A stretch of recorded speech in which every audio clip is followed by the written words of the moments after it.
There is a particular chill that comes with an Ohio November. It's not just in the air, whistling through the bare branches of the old maple outside my window. It settles in the bones, a deep, familiar cold that seems to whisper of endings. But that Sunday, I had tried to fill my small apartment with warmth.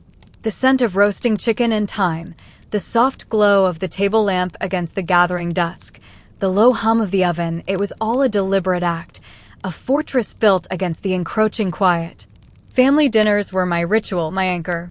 Since Arthur passed, the silence in these rooms could be so loud, so absolute, it felt like a physical presence.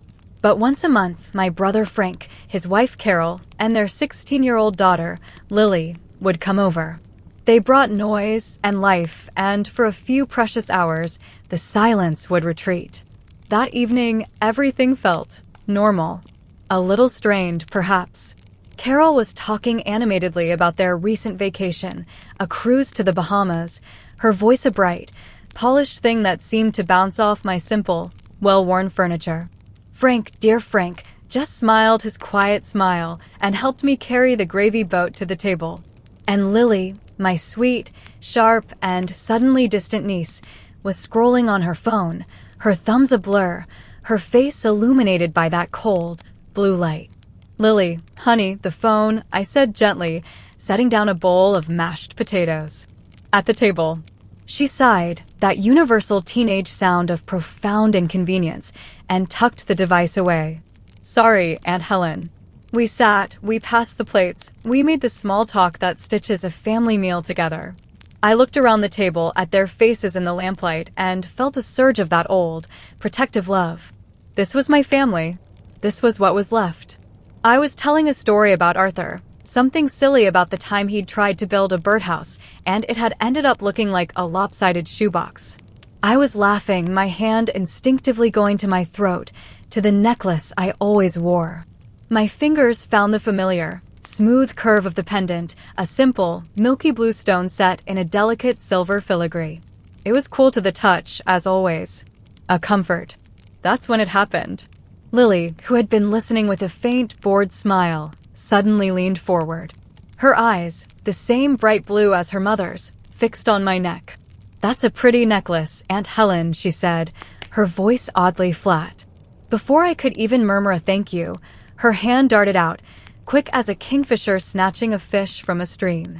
Her fingers closed around the chain, and with a sharp, painful tug, she snatched it from my neck. The chain bit into the back of my neck before it gave way.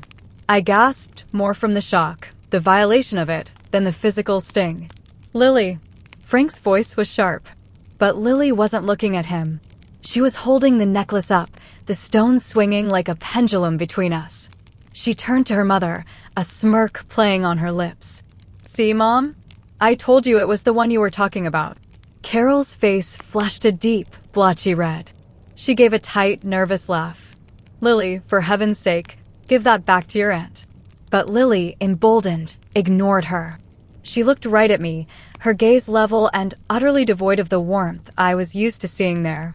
"Mom says it's from the flea market," she announced, her voice clear and carrying in the sudden stillness of the room. "She said you probably bought it for $5 and just pretend it's something special.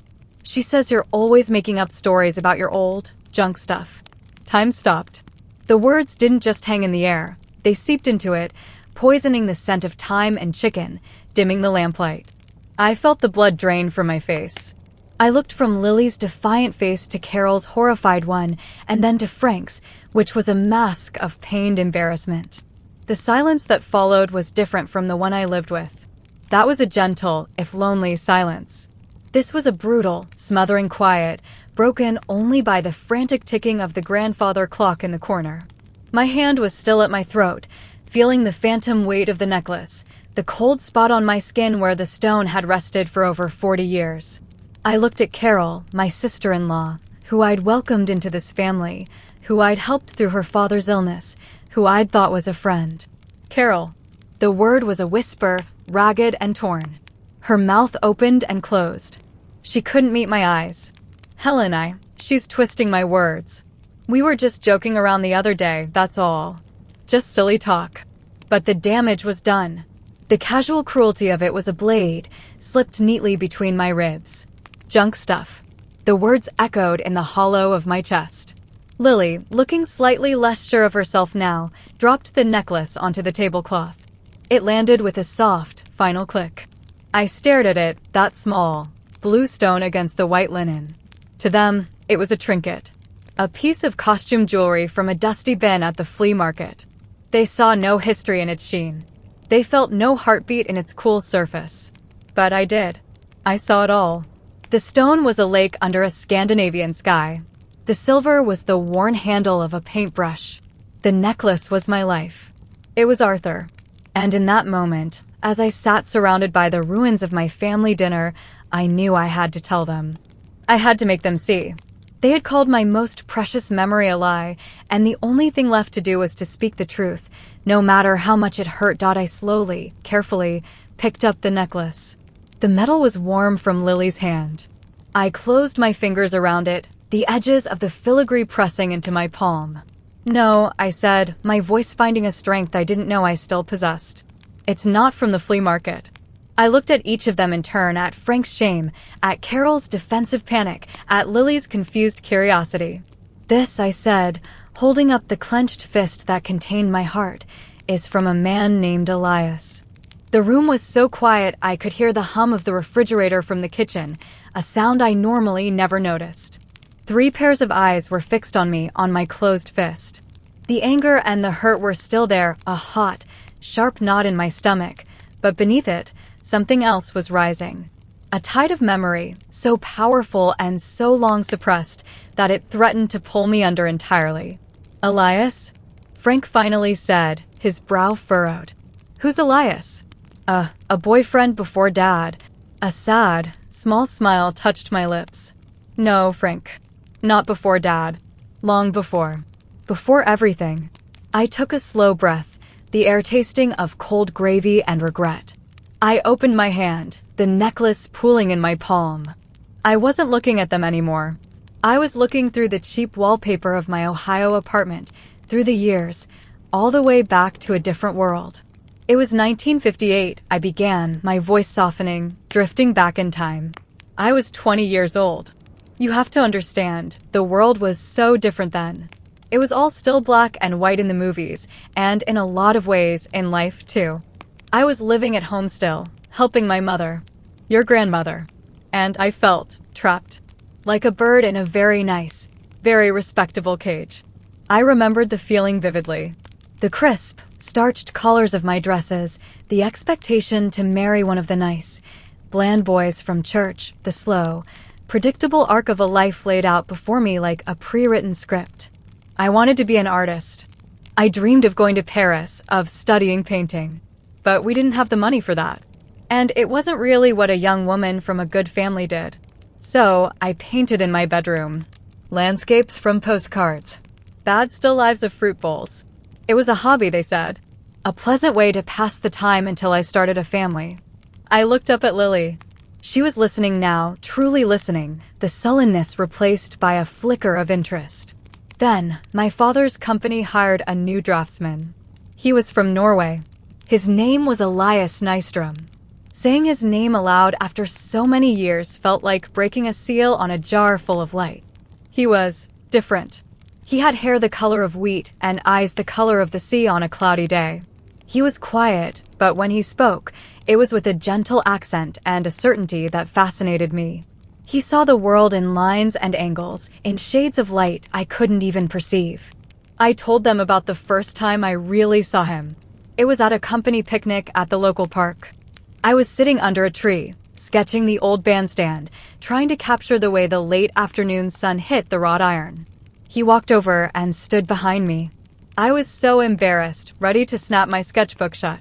But he didn't say it was nice. He didn't offer empty praise. He pointed to a line I'd drawn and said, "The shadow here, it is not just gray. It is blue, like the sky is sad." I looked at my necklace. No one had ever talked to me about art like that. It was a language I understood, but had never been spoken to me. We started talking. He told me about the fjords of Norway, about the midnight sun, about the northern lights that danced like living watercolors across the winter sky. He made my small world feel enormous with possibility. Frank was staring at me, his dinner forgotten. Mom and Dad never said a word about this. They didn't know, I said softly. Not really. Oh, they knew I was seeing him. They disapproved, of course. He was an immigrant. He was not one of us. He was too quiet, too serious. But they couldn't forbid it. I was of age. So, we met in secret in the best way. We'd go for long walks.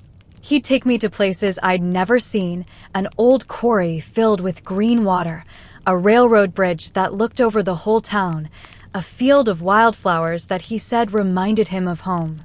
I described one afternoon in particular. It was late autumn, the air crisp and smelling of wood smoke and decaying leaves. We were in that field, and the sky was lowering a heavy leaden gray. Elias was quiet that day, more than usual. He kept looking at the sky. He said, "The first snow is coming. You can feel it. It is the world holding its breath." He turned to me, and his face was so serious, so full of a feeling I couldn't name. He said, "Helen, in my country, we have a saying. The first snow covers all that is messy and broken. It makes the world new again and pure." A single, hot tear escaped and traced a path down my cheek. I didn't wipe it away. And then he gave me this. I held up the necklace, the blue stone catching the light. He said he'd been carrying it with him since he left home. The stone was from a beach near his village. He'd found it as a boy and kept it because it was the exact color of the winter sky just before the snow falls. The silver. He'd saved for months to have it set by a jeweler in Cleveland. He didn't buy it from a store. He designed the filigree himself. He said it was meant to look like the patterns of frost on a window pane. I looked directly at Carol. He told me it was a promise. A promise that no matter how messy or broken things seemed, there was always the chance for a new beginning. A pure, white start. He gave it to me as the first flakes began to fall. I remember them landing on his shoulders, in his hair, and I thought I had never seen anything so beautiful in my entire life. The memory was so vivid I could feel the cold kiss of those snowflakes on my skin. I could smell his wool coat, see the intense, hopeful light in his sea-gray eyes. What happened to him? Lily asked, her voice small. The teenage cynicism was entirely gone, replaced by the wide-eyed wonder of a child hearing a fairy tale. The pain, old and deep, twisted inside me. This was the part of the story I never told. The part that had shaped the rest of my life. He was called back to Norway, I said, the words heavy and dull. His father was dying. It was sudden. He had to go. He promised he would write, that he would return. We said our goodbyes right here, in this town, at the bus station. He kissed me, and his lips were cold from the snow. And then he was gone. I looked down at my hands, at the veins like rivers on a map of a long life. The letters came at first. They were full of his father's illness, of the harshness of the Norwegian winter, of his love for me. And then, they just stopped. 1 month, then 2, then 6. Nothing. My letters to him were returned, addressee unknown. It was as if he had vanished from the face of the earth. The silence in the room was respectful now, heavy with the weight of the past. I waited, I whispered. For a year, I waited. I wore this necklace every day. My parents said I should forget him. That he had clearly found a Norwegian girl and settled down. That I had been a foolish girl with a silly summer romance. Eventually, I had to believe them. What else could I do? My heart was broken. The promise of the first snow had melted into a long, cold spring. I looked at Frank. And then, a few years later, I met your father, Arthur. He was a good man. A kind, steady, reliable man. He mended my heart, not by replacing what was broken, but by building something new and strong around the cracks. I loved him. I truly did. But Elias, he was my first great love. He was the one who showed me who I could be. This necklace wasn't a piece of junk. It was a promise that was broken, yes, but it was also a reminder of a time when I was truly, wildly, unapologetically alive. It was my what if. And I have carried it with me every single day since. I finally looked up, meeting their gazes. The anger was gone, replaced by a profound, aching exhaustion. The story was out. My secret was laid bare on the dinner table, next to the cold peas and the congealed gravy. Carol's face was pale. Helen, I had no idea. I just thought it was an old necklace. I know what you thought, Carol, I said, not unkindly, but with a finality that left no room for argument. But you see, we all have our stories. Our treasures. And you don't get to decide their value. The clock ticked on, its sound no longer frantic but funereal, marking the passage of a truth that had lain dormant for decades. The confession hung in the air, a ghost finally given form. The warmth from the oven had long since dissipated, and the November chill was seeping back into the room, finding a welcome home in the new silence between us. Frank was the first to move. He cleared his throat, a rough, uncomfortable sound. Helen, he began, his voice thick with an emotion I couldn't quite place, pity, perhaps, or shock. All these years. You never said a word. Not to me. Not to Dad. I shook my head slowly, the weight of those unsaid words like stones in my pockets. What would have been the point, Frank? Arthur was a wonderful husband. He was my present, my future. To speak of Elias would have felt disloyal. It would have been like comparing a quiet, steady sunrise to a brilliant, fleeting lightning storm. They were both beautiful in their own way, but you can't hold a lightning storm in your hands. You can only remember the light it cast. I saw Carol flinch. She was staring at her plate, her hands clenched in her lap. The confident woman who had breezed in talking of Caribbean cruises was gone, replaced by someone who looked small and chastened. Lily, however, was looking at me with an intensity that was almost unsettling. The story had unlocked something in her, a curiosity that transcended generational divides. But what happened to him? Aunt Helen, she pressed, leaning forward. Why did the letters stop? There has to be a reason. I gave a weary sigh. For 50 years, Lily, I've told myself the reason my parents gave me. That he met someone else. That his life in Norway was too compelling, too rooted, to leave for a girl in Ohio. It was the easiest story to believe. The cleanest. It allowed me to move on, to build a life with your Uncle Arthur. To have a family. I looked around my modest apartment. At the framed photos of Frank's graduation, of my wedding to Arthur, of family Christmases long past. It was a good life.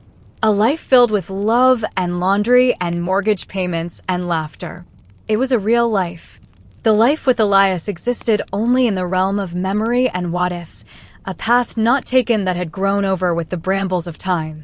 But sometimes I continued, my voice dropping to a whisper in the dead of night. A different thought would creep in. A darker one. What if something happened to him? What if he was sick? Or injured? What if his letters were lost, or mine never reached him? What if he was waiting for me, just as I was waiting for him until hope finally flickered out?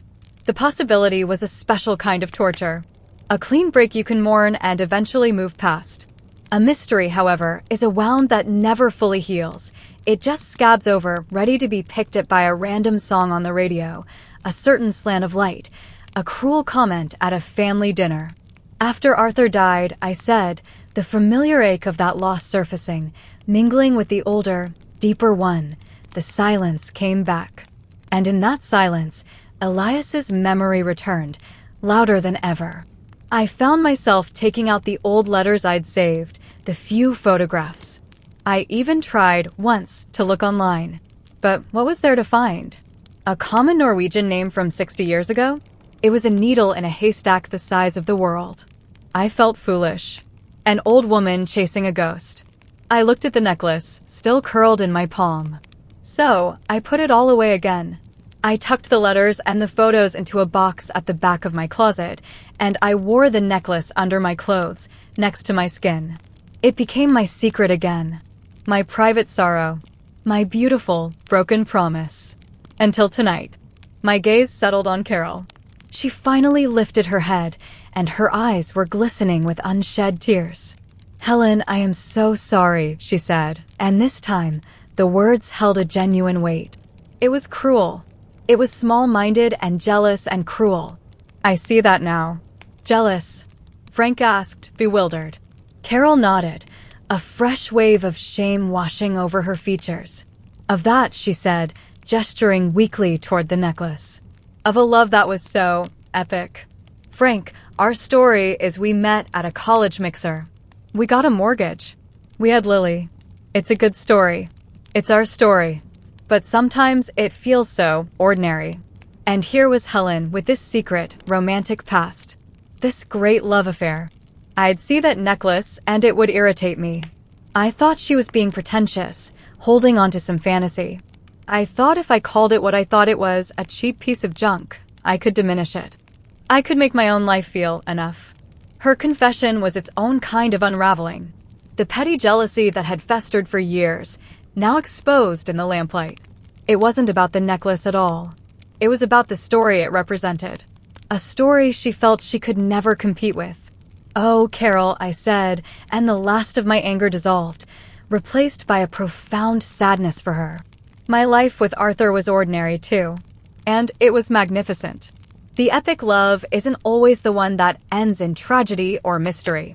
Sometimes, the epic love is the one that shows up every day. That holds your hand when you're sick. That builds a life with you, brick by ordinary brick. Arthur was my sunrise.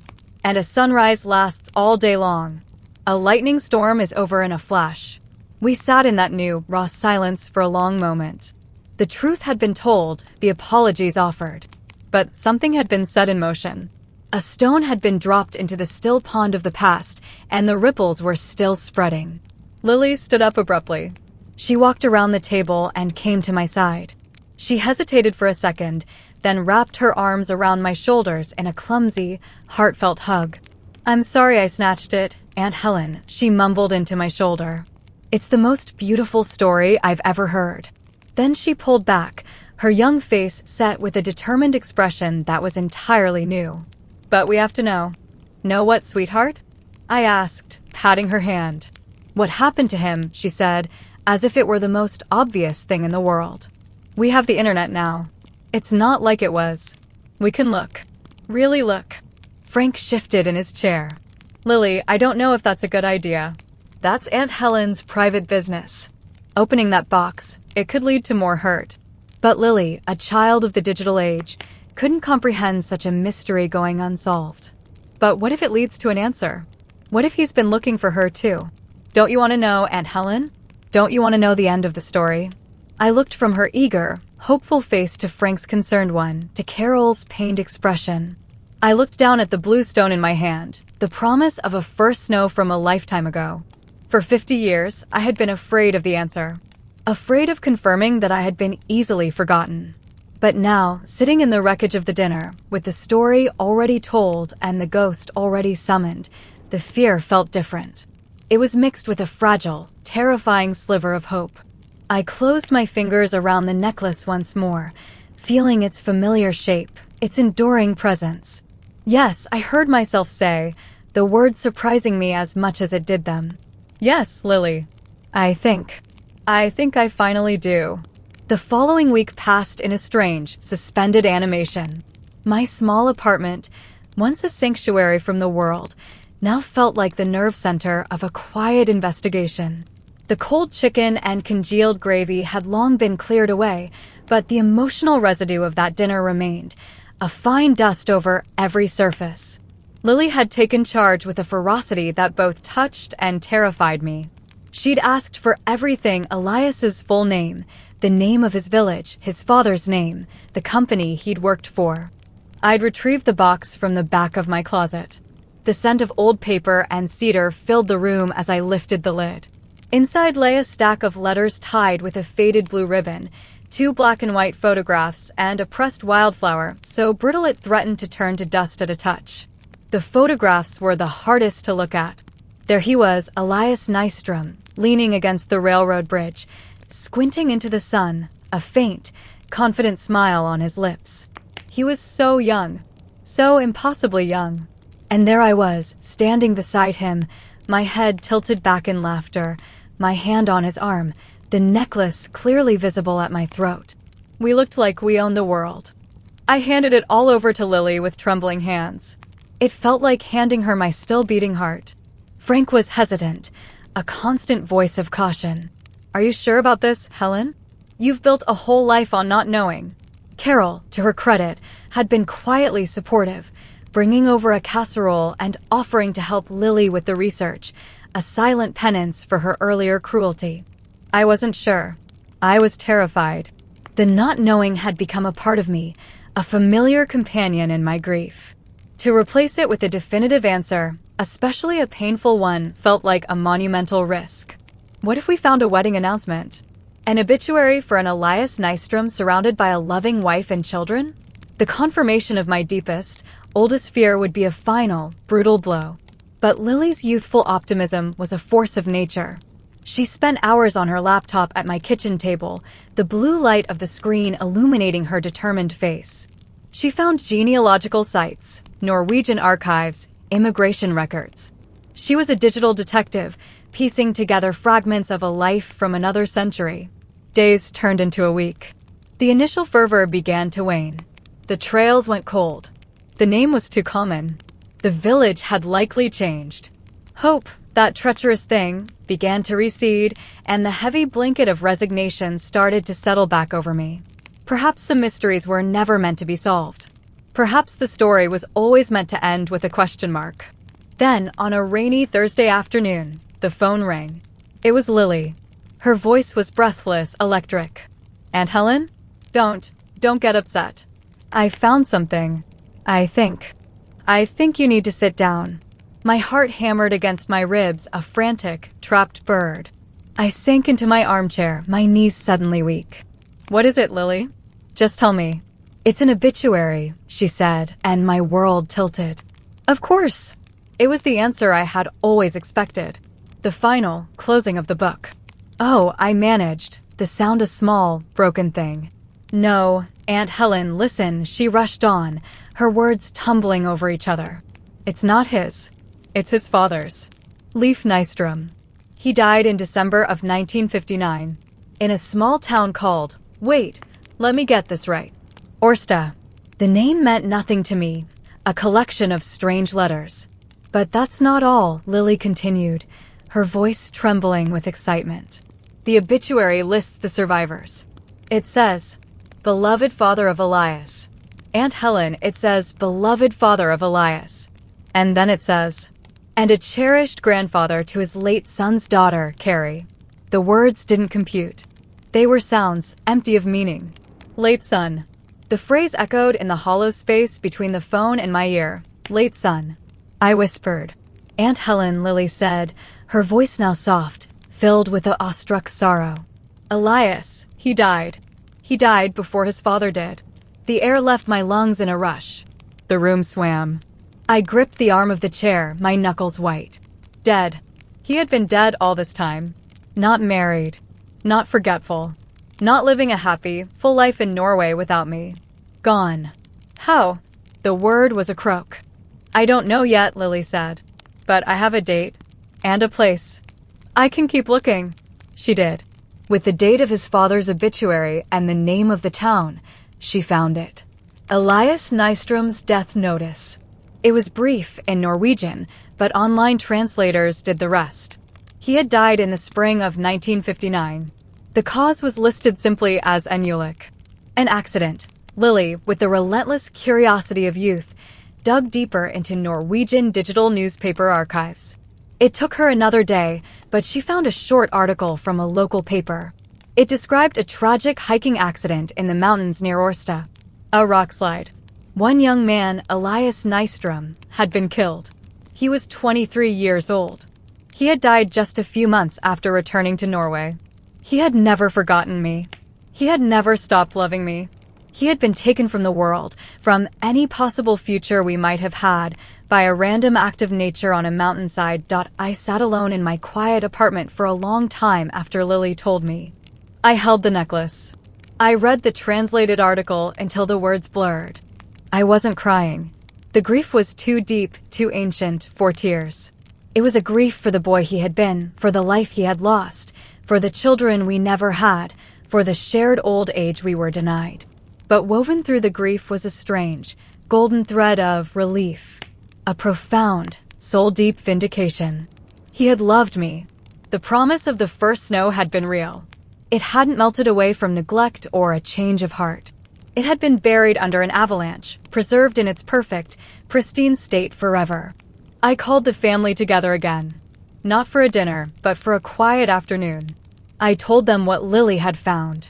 Frank listened, his eyes wide with a brother's protective sorrow. Carol wept openly, her earlier cruelty now seeming even more insignificant in the face of this true tragedy. And Lily, my dear, brave Lily, simply held my hand. "I'm so sorry, Aunt Helen," she said. I squeezed her hand. "Don't be sorry, my dear," I said, and I realized I meant it. For 50 years, I carried a broken heart, thinking I had been foolish, that my love had been a fantasy. But now I know. It was real. It was reciprocated. It was just, tragically short. Knowing that he was taken from me, rather than leaving me, it's a different kind of pain. But it's a cleaner one. There's no bitterness in it. Only sorrow. And a gratitude that I was loved so well, even for such a short time. I looked at the necklace, now back in its rightful place around my neck. It was no longer a symbol of a broken promise or a secret sorrow. It was a testament. A tribute to a brave, kind young man from Norway who saw the blue in the shadows and who had loved me under a first snow in Ohio. It was a relic of a great, lost love, but now, finally, it was a story that was whole.